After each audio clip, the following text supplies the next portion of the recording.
سے لوگ بے چین ہوئے۔ عبد القدیر نامی ایک شخص ٹھہرا اور ٹھہر کر قرآن کی حرمت پر مسلمانوں کو جمع کیا اور کہا کہ تمہارا زندہ رہنا بیکار ہے اگر اس سرزمین پر قرآن مجید کی بے حرمتی ہوتی ہے۔ اللہ نے اختیار دیا ہے، اپنا سنویدھان نے اختیار دیا ہے، لوگوں کو بتاؤ ناراضگی۔ اس کی تحریک کو بغاوت سمجھا گیا، اس کی تقریر کو بغاوت سمجھا جا کر اسے قید کر دیا گیا۔ اور پھر جب عدالت کی سنوائی کا وقت آیا، جیل میں، سری نگر کی جیل میں یہ سنی جا رہی تھی، جب اس کی یعنی پیشی تھی، اور وہیں پر جب اس کی معاملہ سنا جا رہا تھا تو وہاں کے تمام عوام سری نگر کی جیل کے اطراف جمع ہو گئے، اظہار یکجہتی کے لیے جمع ہوئے۔ عزیزان گرامی غور سے سنے، نماز ظہر کا وقت آیا، ظہر کی اذان دینے کے لیے ایک نوجوان اٹھا، اللہ اکبر کہتا ہے، وہاں سے گولی چلتی ہے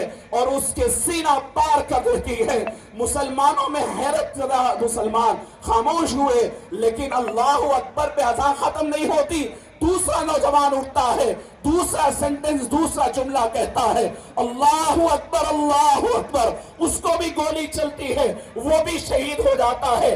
تیسرا ٹھہرتا ہے، اشہد ان لا الہ الا اللہ، اور پھر گولی چلتی ہے، وہ بھی شہید ہو جاتا ہے۔ اور پھر مسلمان گولیوں سے ڈرنے والے نہیں، ایک ایک اذان کے کلمے کے لیے ایک ایک ٹھہر جاتا، اور بعض جگہ تو ایک کلمے کو تکمیل کرنے کے لیے دو جان لگے۔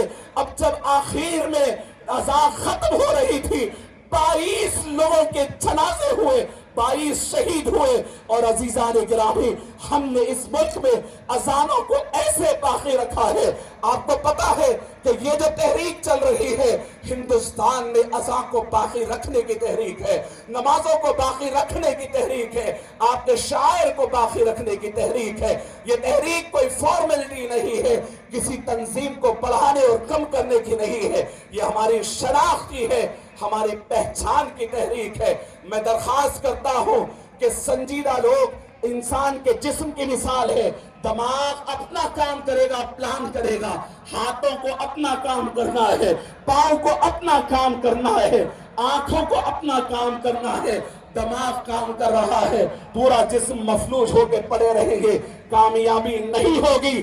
تحریک پیدا کیجئے، منجمد خونوں کے اندر گرمی پیدا کیجئے اور آگے بڑھے۔ اللہ رب العزت سے دعا ہے کہ پروردگار عالم اس تحریک میں ہمیں کامیابی نصیب فرمائے۔ وما علینا الا البلاغ المبین۔ السلام علیکم ورحمۃ اللہ وبرکاتہ۔